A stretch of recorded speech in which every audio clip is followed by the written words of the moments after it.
Hindi inakala ni Jiseong na sa puntong ito ay nakakapalagpa ang kalaban, Kwon Daegun. Kaya pala si Minho at ang grupo niya ay kakampi pa rin ni Daegun.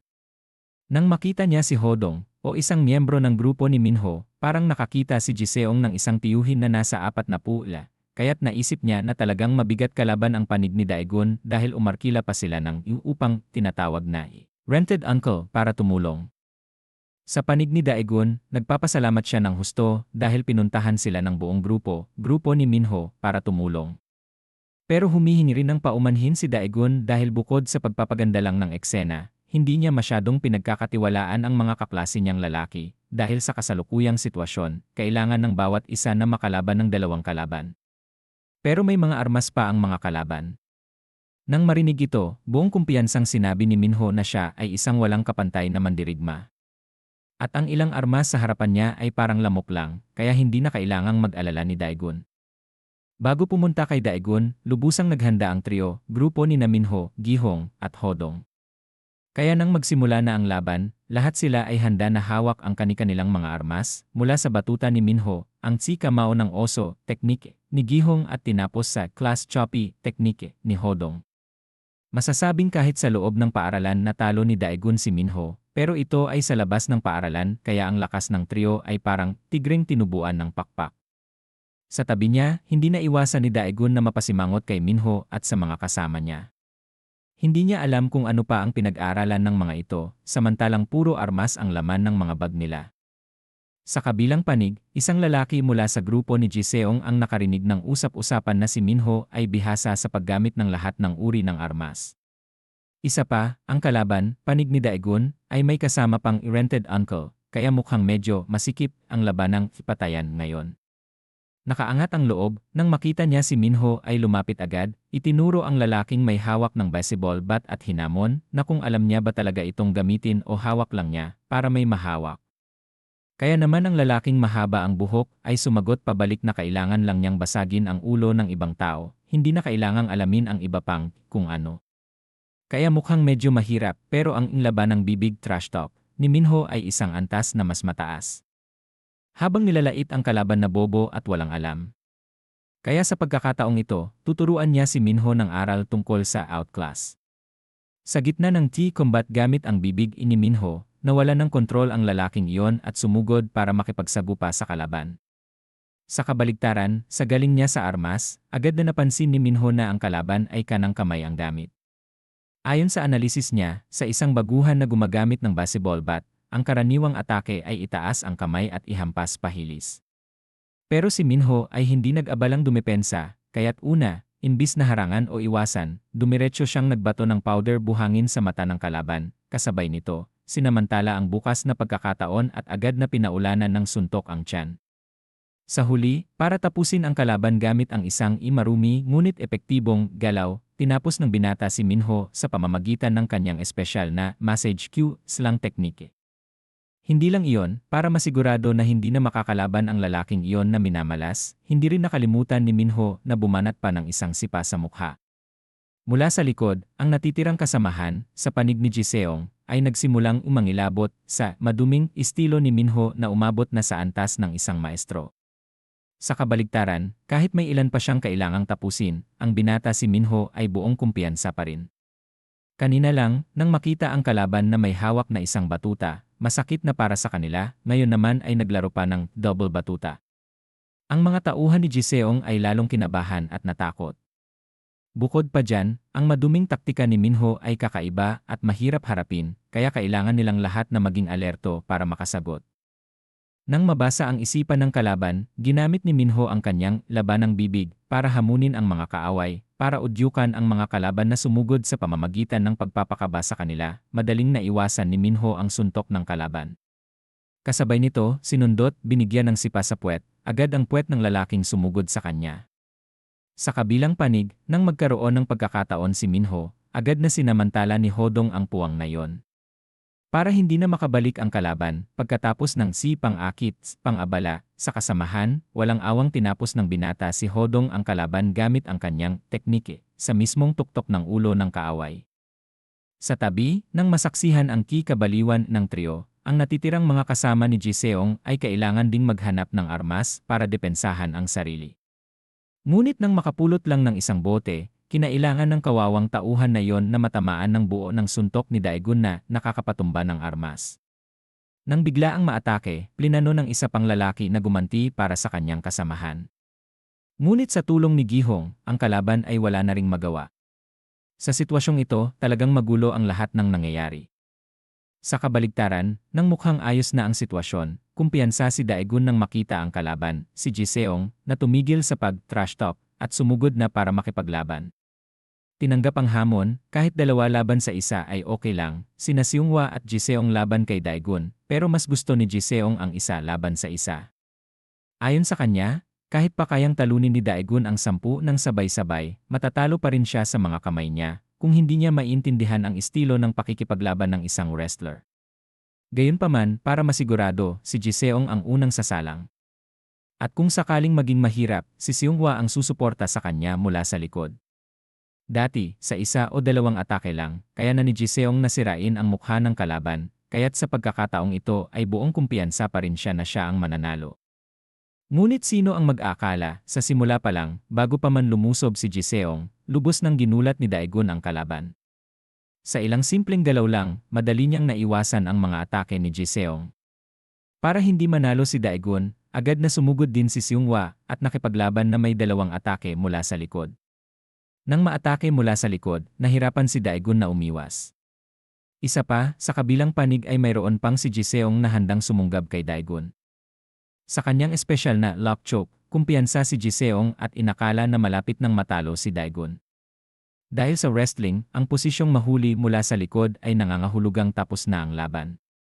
Dahil kalaban niya ay isang wrestler, bago tamaan ng mapanganib na galaw ni Jiseong, may naiisip na paraan si Daegun at umikot para umiwas.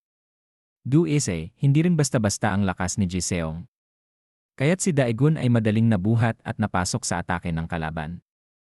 Ito ay isang wrestling teknike kung saan ang biktima ay huhulihin at ihahagis pabalik ng nag-atake sa isang sitwasyong kritikal. Si Daegun ay nanatiling kalmado at agad na nakahanap ng paraan para ma-neutralize ang mapanganib na atake ng kalaban sa pamamagitan ng paghawak sa dingding. Sa hindi inaasahang kontra-atake ni Daegun, hindi na iwasan ang binata si Jiseong na magulat dahil ngayon ay hindi niya magawa ang lock choke na gusto niya. Sa puntong ito, napagtanto ni Jiseong na simula pa lang, sinadya ni Daegun na tumakbo palapit sa dingding para harapin ang mapanganib niyang atake. Isa pa, dahil si Jiseong ay basta-basta lang makagawa ng suplex technique. Kaya sa mismong sandaling ito, hindi niya pwedeng hayaang makatakas si Daegun. Pero ang gusto ay ibang bagay, at ang magawa ito ay iba pang bagay. Sa ibaba, isang simpleng pag-alob lang ni Daegun ay sapat na para mawala ng balanse ang kalaban. Sinamantala ang pagkakataon, hinawakan niya ng mahigpit ang isang balikat ni Jiseong at idiniin sa lupa, pagkatapos ay ginamit ang lakas para ihagis ang kalaban sa sahig. Napunta sa dehado, ilalim na posisyon, sigurado si Jiseong na kung nasa ilalim na siya ni Daegun, tiyak na talo na siya. Buti na lang, bago pa man siya, Jiseong, tuluyang durugin ni Daegun mula sa likod, mabilis na nag-cover, sumuporta, si Seungwa. Sa pagharap sa dalawang panig, si Daegun ay nakaiwas lang sa atake at tumalon pa atras para makatakas at hindi pa nakakabigay ng nakakamatay na suntok kay Jiseong. Makikitang ang dalawang kalaban ni Daegun ay parehong bihasa at magaling pa silang mag-coordinate kaya't hindi sila madaling kalabanin. Sa kabaligtaran, dahil sa pagsuporta ni Seungwa, nakaligtas si Jiseong. Ngunit iyon din ay isang paalala sa kanilang dalawa. Sa mismong sandaling ito, sa ipinakita ni Daegun, kung ayaw nilang pareho mapunta sa ospital, kailangan din na Jiseong at Seungwa na lumaban ng mas maingat. Ayon sa plano ni Jiseong, bilang isang bihasa sa wrestling, si Seungwa ay aatake kay Daegun gamit ang estilong hit and run. At habang si Seungwa ay sunod-sunod ang atake, si Jiseong ay maghihintay sa likod ng kalaban. Kaya't agad pagkatapos ng plano, si Seungwa ay diretsong sumugod kay Daegun at nagsimulang magpakawala ng sunod-sunod na suntok para hindi makahinga si Daegun. Nagpatuloy siya sa pagpiga sa kalaban gamit ang sunod-sunod na sipa na naging isang combo. Hindi na makaiwas pa, napilitan si Daegun na gamitin ang kamay para harangan ang sunod-sunod na atake ni Seungwa. Mula sa isang tabi, naisip ni Jiseong na hindi rin simple ang estilo ng atake ni Seungwa. Kaya siguro si Daegun at ang kasamahan niya, grupo ni Minho, ay balance sa labanan. Pagbalik sa laban, ang mabilis na pag-atake ni Seonghwa gamit ang paa ay wala pa ring tigil. Sa kabaligtaran, pagkatapos ng ilang pagsubok, mabilis ding napagtanto ni Daegun na ang kalakasan ng kalaban ay ang pagsipa. Akala niya ay nabasa na niya si Seonghwa. Ngunit iyon pala ay isang pagkakamali. Sa mismong sandaling napansin niya ang balak ni Daegun, lumapit, binago agad ng binata si Seonghwa ang estilo ng pakikipaglaban at binigyan agad ng suntok sa mukha ang kalaban. Mayday, sa bilis ng reaksyon at liksi ng mga paa, nakaiwas si Daegun sa mismong oras. Pagkatapos ng ilang pagsubok, silang dalawa, Daegun at Seonghwa. Nalaman agad ni Daegun na si Seonghwa ay may matibay na pundasyon sa paggamit ng kamay at paa.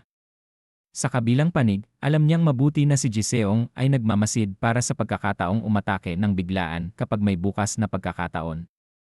Para kina Jiseong at Seonghwa, medyo pabor sa kanila ang plano, kaya't naisip na nila ang senaryo kung paano matatalo si Daegun. Yi-Denzi parehong hindi alam ni Jiseong at Seonghwa na ang binata si Daegun ay nabasa na silang dalawa parang nagbabasa lang ng libro. Agad na sumugod si Daegun diretsyo kay Seonghwa. Sa kabaligtaran, mabilis ding sumagot si Seonghwa sa kalaban gamit ang isang sipa at pagkatapos ay isang suntok. Ngunit sa ilang simpleng atake lang mula sa striking techniques, mahirap pa rin itong makasakit kay Daegun. Sa kabaligtaran, sa kanyang i-outclass, ang binata si Daegun ay nakapagdulot ng pinsala sa kalaban gamit ang atake na kasing bilis ng kidlat. Habang si Seonghwa ay hindi maintindihan kung ano ang nangyayari, sumali na rin si Jiseong sa laban. Gayunpaman, sa isang sandali ng pagka-expose, ang binata si Seonghwa ay hindi pa natalo ni Daegun. Nang makitang hindi maganda ang sitwasyon, sinubukan ng binata si Seonghwa na kumalma habang si Jiseong ay umaatake para makalikha ng panggigipit upang makahanap ng pagkakataong bumanat. Sa kabilang panig, masyadong simple ang estilo ng pakikipaglaban ni Jiseong kaya't nabasa na siya ni Daegun. Kaya nang sumugod ang kalaban, Jiseong, agad na in-address ni Daegun ang kalaban. Nang makita ang kanyang kaibigan, si Jiseong, na malapit nang imapunta sa kabilang buhay, mabilis na sumugod ang binata si Seonghwa kay Daegun. Nang makita ang iastig na samahan ng magkakaibigan ng kalaban, talagang nakakasawa. Itinapon ni Daegun si Jiseong sa isang tabi para salubungin ang sipa na diretsong papunta sa ulo niya mula kay Seonghwa. Dahil doon, ang binata si Daegun ay agad na nagpakawala ng isang malakas na hampas suntok diretsyo sa mukha ng binata si Seonghwa. Hindi na nakahanda para salubungin ang chi combats ni Daegun, hindi na nakaiwas si Seonghwa at napilitang gamitin ang kamay para harangan ang atake. Hindi na iwasan ng binata si Seonghwa na mahilo sa tindi ng suntok at pagkatapos noon ay natalo.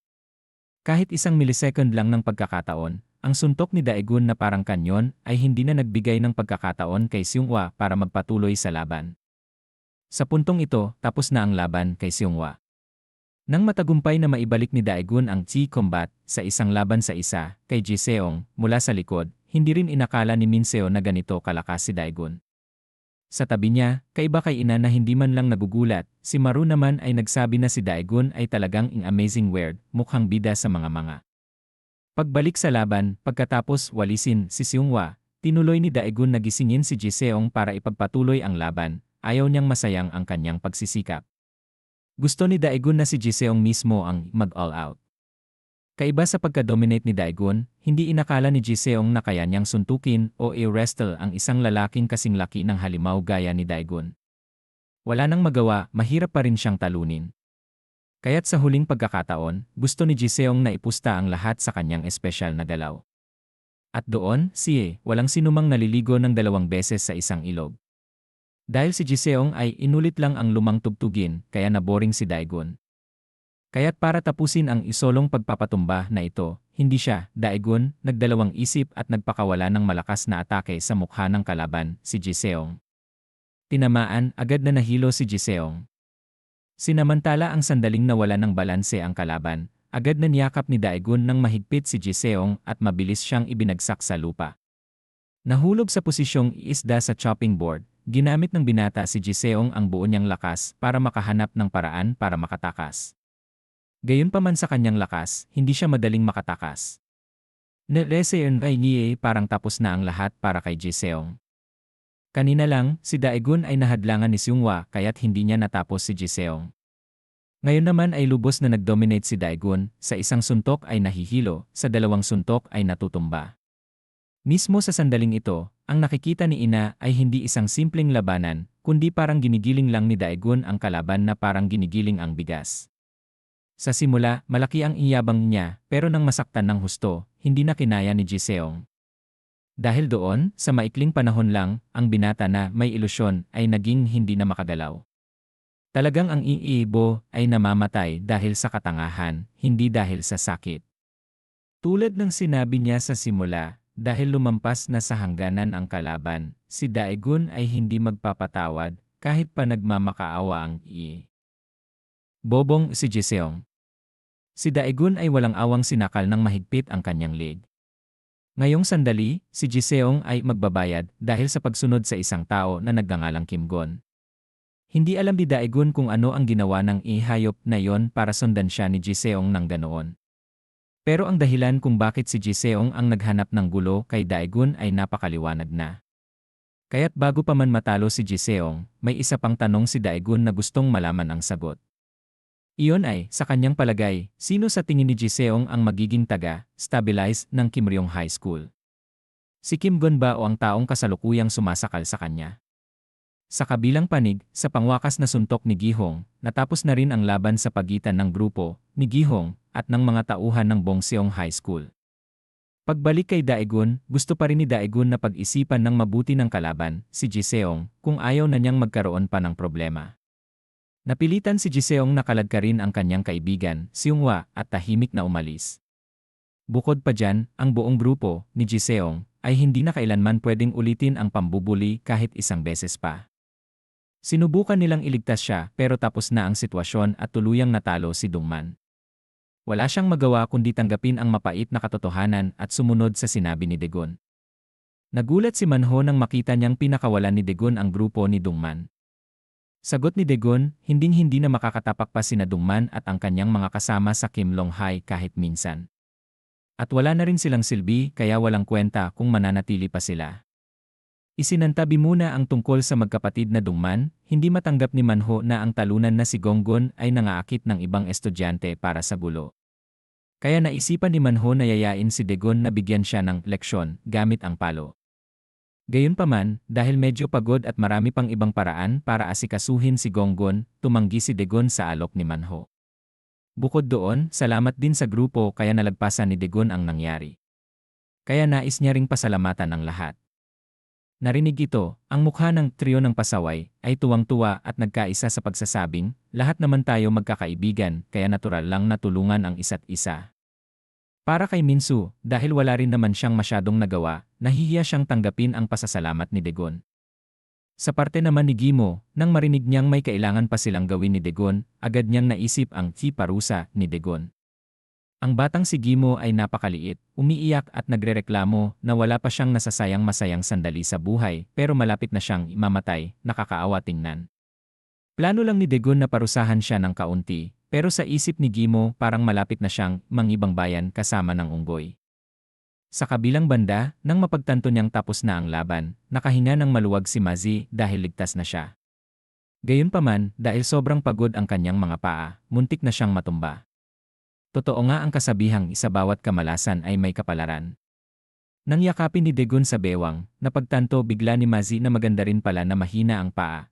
Kahit pa maputol ang paa at buhatin ni Daegun, pakiramdam ni Mazi ay sulit na sulit. Subalit nang marinig niyang sinabi ni Daegun na kailangan niyang tumayo sa sarili niyang mga paa, kusa siyang nakatayo agad. Para kay Daegun, kahit hindi niya alam kung bakit namumula si Mazi, masaya pa rin siya dahil malakas ang kabilang partido. Sa huli, gusto ring humingi ng paumanhin ni Daegun dahil nadamay niya ang dalawang babae, Mazi at Ina. Narinig ito, si Gimo ay mabilis na umamin ng lahat ng kanyang mga mali, sabay ibinunton ang lahat ng kasalanan sa sarili niya para ipagtanggol si Daegun. Salungat sa kaibigan niyang lalaki, mariing sinabi ni Ina na mali ang pag-iral ni Daegun. Ayon kay Ina, nakikisalamuha si Daegun sa mga nambubuli at nakikipag-away sa kanila, gumugulo sa ibang tao sa paligid at nagiging sanhi ng kanilang pagkadami. Ipinapakita nito na hindi siya iba sa mga grupong siga mula sa Bongdan High. Kaya sa mata ni Ina, si Dagon at ang kanyang mga kasama ay pare-parehong mga siga. Para kay Ina, ang paraan ng paggamit ni Dagon ng karahasan para solusyonan ang problema ay parang batang isip at mura. Kaya huwag na sanang guluhin ni Dagon ang mga normal na estudyante. Sa halip, gusto ni Ina na maghanap na lang ng tahimik na lugar ang kabilang partido at mamatay na lang para hindi na makita. Ayaw na niyang madagdagan pa ang gulo, hinawakan ni Ina ang kamay ni Mazi at umalis, ikinagulat ng lahat. Kung ikukumpara sa lahat, parang tama ang sinabi ni Ina. Ngunit si Manho ay medyo nasaktan at naawa sa kanyang kaibigan, Dagon. Wala ring masabi ang binata, Manho, bilang sagot. Si Dagon naman, ganoon pa rin siya, marami na siyang pinagdaanan sa nakaraan. Isa pa, ito ay simpleng trabaho lang, ginagawa lang ang atas, kaya hindi siya masyadong nababahala. Para kay Gimo, pagkatapos marinig ang sinabi ni Ina, naintindihan niya kahit paano ang mga maling asal niya mula noon hanggang ngayon. Mula sa malayo, nakita ni Mazi ang pagsisisi ni Gimo. Pagkaraan ng ilang sandali, habang pauwi, humingi ng paumanhin si Ina kay Mazi dahil kanina ay medyo napasobra siya. Pagkatapos ng lahat, ayaw na ni Ina na madamay pa sa estudyanteng iyon mula sa ibang eskwelahan. Lalo na't hindi nakialam si Dagon sa plano niya. Parang ayos na ang lahat, nagpasabi si Ina na mauuna na siya. Narinig ito, alam agad ni Mazi na pupuntahan ng kaibigan niya ang kapatid niyang si Gigoon. Sa panlabas, masayang-masaya si Mazi na kumakaway sa kanyang kaibigan. Pero sa loob niya, medyo nag-aalala siya kay Ina. Kitang-kita na mas sensitibo si Ina kaysa karaniwan dahil sa kanyang kapatid. Hindi maintindihan ni Mazi kung bakit kahit hirap na si Ina dahil sa kapatid niya, patuloy pa rin siyang hinahabol ng gulo ng bullying. Pagkatapos ng isang araw ng pakikipagsapalaran, kahit hindi nakakain ng tteokbokki, nakita naman ni Mazi ang pinakamataas na pagtatanghal ni Dagon. Bukod pa riyan, mukhang nagsisisi si Gimo kaya curious na curious si Mazi kung ano pa ang mangyayari. Nabanggit si Gimo dahil maayos na natapos ang lahat, nagbiro si Dagon na bibigyan niya si Gimo ng karapatang pumili ng kamatayan. Gusto bang mamatay sa gutom o mamatay sa sakal, susundin lahat ni Dagon. Sumagot sa biro ni Dagon, sa halip na magtanggol, prangkang inamin ni Gimo ang lahat ng kanyang pagkakamali. Ngunit kahit pamamatay, gusto niya pa ring humingi ng maayos na paumanhin kina Ina at Mazi. Alam ni Dagon na nagsisisi na ang batang iyon, kaya hinayaan na lang niya sa pagsasabing ang kabilang partido ay isang masamang tao. Ngunit ayon kay Dagon, marami pang mas masama sa labas na kailangang managot sa issue ng bullying. Sa kabilang banda, si Ina ay dumiretso sa ospital para bisitahin ang kanyang kapatid. Nakita ang kapatid na walang kibo, hindi mapigilan ni Ina na malungkot at magreklamo na ang mga masasamang tao sa labas ay hindi man lang alam kung gaano nila pinahirapan ang ibang tao. Hindi mahalaga kay Ina kung sino ang sino, pero ang mga bagay tulad ng pagdadala sa away o pananakot sa iba ay ang pinakamasama sa mundo. Sa mata ni Ina, para silang inag-aaway na parang masayang-masaya sila. Curious na curious talaga siya kung iniisip ba ni Dagon at ng iba na ang nangyari ay isang laro lang. Speaking of games, natalo muli si Gonggon nang gamitin niya ang auto battle mode sa game niya sa cellphone. Galit dahil walang silbi ang auto battle feature ng game, agad na binura ni Gonggon ang laro para hindi na mainis. Tama nga naman, ang paghihirap sa laro ay matatapos, pero ang paghihirap sa totoong buhay ay kailangan pa ring pagbayaran. Sa biglaang paglitaw ni Gimo at kasamahan, nagkunwari pa rin si Gonggon na mataas dahil hindi niya alam na bugbog sarado na pala sina Dungman at ang kanyang kapatid. Sa kabilang banda, nag-iisip si Ina. Kung ito, pakikipag-away, pananakot, ang palaging ginagawa ni Gonggon, Gimo, o mga tulad nila, hindi kaya nila kailanman mapagtanto na hindi ito laro. Hindi tulad ng dati, ang iastig na ugali ni Gimo na nakasukbit ang kamay sa bulsa ay labis na ikinainis ng binatang si Gonggon kaya padabog siyang nagsabi na ilabas ng kabilang partido ang kamay. Subalit, salungat sa iniisip ni Gonggon, kahit inilabas ni Gimo ang kamay niya sa bulsa, hindi dahil sa takot kundi kabaligtaran. Naghahanda si Gimo para kalabanin ang kabilang partido. Dahil sa kakaibang kilos ni Gimo, nakaramdam si Gonggon na may mali sa matabang lalaki na nakatayo sa harap niya. Dahil dito, bago ang biglaang suntok ni Gimo, nagawa niyang umilag, kasabay nito, nakahanap siya ng butas kay Gimo at agad na bumawi gamit ang isang hook punch direkta sa tagiliran mula sa likod ni Gonggon. Isang kasama ni Gimo ay agad ding sumugod para tulungan ang kanyang kasama. Sa kanyang reflex, kahit nagawa ni Gonggon na umilag sa sipa, hindi niya pa rin naiwasan ang leg lock ng binatang kulot ang buhok at sa huli ay tinamaan ng suntok sa mukha. Hindi forte ni Gonggon ang pakikipag-away. Kaya kahit hindi masyadong mataas ang galing ng mga kasama ni Gimo, hindi pa rin nalampasan ni Gonggon ang lamang sa dami, at sa huli, ang dapat mangyari ay nangyari. Ang walang kwentang ito ay kailangang pagbayaran ang lahat ng ginawa niya kay Gimo at sa kanyang mga kasama. Sa kabilang banda, nag-iisip pa rin si Ina kung ang mga nambubuli ay ilalagay ang kanilang sarili sa posisyon ng iba at maranasan mismo ang mga maling bagay na kanilang ginawa, pagsisihan kaya nila ito at hindi na ulitin ang mga maling iyon. Ayon sa kanyang pananaw, dugo sa dugo ay mangyayari sa kahit sino. Ngunit ang paghihiganti ba ay isang tamang bagay? Balik kay Gonggon, pagkatapos libre masahiin ng mga kasama ni Gimo ng ilang sandali, natakot siya at nagtakbo papalayo. Gayunpaman, sa likod ng mga yapak ni Gonggon na tumatakas ay ang matinding paghabol ni Gimo at ng kanyang mga kasama.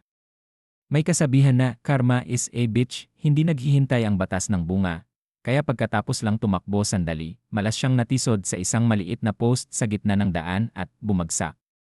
Kahit nalilito pagkatapos ng pagkatisod at pagtakbo, sinubukan pa rin ni Gonggon na gumanti kay Gimo gamit ang isang spinning punch. Gayunpaman, hindi ito one-on-one solo. Kaya agad, ang walang kwentang ito ay kailangang salubungin ang sipa mula sa isa pa at sa huli ay lumipad direkta sa isang sulok ng pader. Nang ang walang hiya na ito ay nasa sulok ng kamatayan na tuwang-tuwa si Gimo at ang kanyang mga kasama sa itsura niyang ikahiya-hiya tulad ng dilis nang tumakas si Gonggon. Sa wakas, pagkatapos ng mahabang panahon ng pang-aapi ng kabilang partido, sa sandaling ito, ang mukha niyang takot ay lalo pang nagpasaya sa mga kasama ni Gimo. Hanggang ngayon, hindi makapaniwala si Gimo na ganoon kadali natalo si Gonggon. Naramdaman niyang dati ay bobo siya dahil hinayaan niyang tapak-tapakan siya ng kabilang partido. Kaya para itama ang mali gamit ang kanyang kamao, nagpa siya si Gimo at mga kasama na ihatid ng kaunti ang walang kwentang si Gonggon at hinding-hindi na siya makikita pa muli. Balik kay Ina, kahit alam niyang ang ipaghihiganti ay hindi maganda, naintindihan din niya na hindi magiging makatuwiran ang mundo. Ito ang dahilan kung bakit ang mga nambubuli ay nagdulot ng ganitong kalagayan sa kapatid ni Ina. Sa kanyang katatagan, desidido si Ina na hindi susuko sa mga nambubuli. Sa isang matibay na paniniwala, gagawin niya ang lahat para pagbayarin ang mga nanakit sa kanyang kapatid. Dahil dito, sa sandaling ito, labis niyang inaasahan na mabilis na makabalik sa kanyang tabi ang kanyang kapatid. Isang araw pa ang mabilis na lumipas. Ang insidente kung saan nagsagupaan, sina Gimo at Gonggon ay naging usap-usapan sa klas 1/6. Pagkatapos ng lahat ng kanilang tiniis, ang kaawa-awang itsura ni Gonggon ay nagpasaya sa lahat. Kabaligtaran naman, pagkatapos ng eksenang mahina ako pero marami ang mga kasama ko, si Gimo ay buong pagmamalaking kinuha ang titulong leader ng klas 1/6. Pagkatapos ng lahat ng nangyari, ang ibang miyembro ng klase ay natural na kinilala si Gimo bilang big boss ng klase. Para kay Gimo, pagkatapos opisyal na maging bagong leader ng klas 1/6, formal niyang ipinahayag sa buong grupo na hinding-hindi na maglalakas loob ang walang kwentang si Gonggon na pumasok sa klase kahit minsan pa. Nagbago ang panahon, ang mga estudyante na dati ay laging binubuli ay sumunod sa agos at nagtanong kay Gimo kung kailangan pa rin ba nilang magpatakbo ng mga gawain gaya ng dati. Narinig ito at naisiyahan ng tainga. Ang kasama ni Gimo ay nagmungkahi sa kanilang mga kasama na mag-organisa ng paligsahan sa pagtakbo at mula doon pipiliin ang mananalo para maging bagong tagapagpatakbo ng gawain. Pero ang buhay ay hindi gaya ng pangarap, hindi pa man natatagalan ang pakiramdam ng pagiging nasa tuktok, bigla na lang lumitaw ang isang pamilyar at nakakatakot na anino. Nang makita agad ang presensya ng iharing tagapagbigay ng hirap na si Dagon, hindi tulad ng ugali niya kay Gonggon, si Gimo ay agad na natakot at mabilis na inilabas ang kamay sa bulsa, kasabay nito ay nagpakita ng sipagsuko sa harap ng kabilang partido. Salungat sa karaniwang kumpiyansa niya, nagpadala si Dagon ng pagbati sa bagong big boss ng klas 1/6 at hindi rin nakalimutang mang-asar sa pagsasabing mukhang masayang-masaya si Gimo dahil naging big boss na siya. Alam ni Gimo na hindi nagpunta si Dagon para batiin siya, kaya nang marinig ito, labis siyang na-pressure at nagmamadaling nagpasalamat sa kabilang partido dahil tinulungan siya nitong marating ang araw na ito. Subalit, bago pa man matapos magsalita si Gimo, pinutol na ni Degon at pinilit ang kabilang partido na magdesisyon. Isa ay gagamitin ni Gimo ang posisyon ng Big Boss para lumaban kay Degon, dalawa ay bubugbugin na lang at tapos na. Sa harap ng bundok Degon, kahit takot na takot siyang mabugbog, pinili pa rin ni Gimo ang matalinong opsyon na magpabugbog na lang para matapos na ang lahat. Kasabay nito, hindi rin niya nakalimutang humiling sa kabilang partido na paliitin ang pagpalo. Sige, pagbibigyan kita, sa harap ng mga kasama ni Gimo, ang binatang si Degon ay nagpakawala ng isang suntok na para sa kanya ay napakagaan. Gayunpaman, ang igaan na suntok ni Degon ay kakaiba, kaya si Gimo ay nabalian ng panga at lumipad na parang alak na tinamaan ng hangin patungong paraiso. Nasuntok sa mukha pero gumaan ang pakiramdam ni Gimo.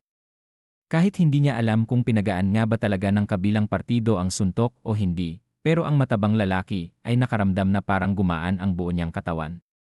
Subalit, ang inakakalasing inapakiramdam ng paglipad ay hindi nagtagal. Isang suntok lang ang natanggap pero lipad ng lipad at ayaw tumigil, nagsimulang mag-alala si Gimo. Nang mapagtanto niya, nagulat ang matabang lalaki nang lumipat siya sa spiritual state. Samantala, sa realidad, mahimbing na nakatulog si Gimo. Pagkatapos asikasuhin ang iaway kay Gimo, bumalik si Degon para tapusin ang grupo ng mga kasama ng matabang lalaki. Ayaw maospital agad, sinabi ng grupo ng mga kasama ni Gimo na binuwag na nila ang grupo ng mga nambubuli 5 segundo na ang nakalipas, kaya humihingi sila kay Degon na iligtas ang kanilang buhay. Narinig ito, kahit pinayagan, hindi nakalimutan ng binatang si Degon na magbigay ng babala na mula ngayon ay hindi na sila papayagang mambubuli ng iba at gumawa ng gulo. Sa halip, gusto ni Degon na mamuhay sila ng tahimik at maayos. Dahil kinaawaan, lahat ng mga kasama ni Gimo ay sabay-sabay sumunod kay Degon para iwasan na mapunta sa estado, gaya ng matabang lalaki. Ang ilan sa kanila ay nagpahayag pa na mula ngayon ay magiging mabait at masunuring estudyante sila para hindi na makagulo sa kahit sino. Bukod pa riyan, kahit kailangan nilang sundin ang utos ni Degon, hindi naman nila kinainisan ang kabilang partido. Kabaliktaran, labis silang humanga sa ganap na lakas ni Degon. Balik kay Gimo, pagkatapos ng maikling panahon ng pagiging Big Boss, agad siyang bumalik sa lupa. Ngayong ang chairman ng class 1 tandang bawas 1, 1 tandang bawas 2, 1 tandang bawas 3 at class 1 tandang bawas 6 ay si Degon. Pagkatapos ng isang linggo mula nang lumipat siya ng eskwelahan, 4 na klase ang nasakop. Ito ay lubos na ikinagulat ng trio ng pasaway at labis din silang ipinagmamalaki ang walang kaparis na tagumpay ng Big Boss ng kanilang klase. Hindi nagtipid sa papuri sa kabilang partido, ang trio ng walang silbi ay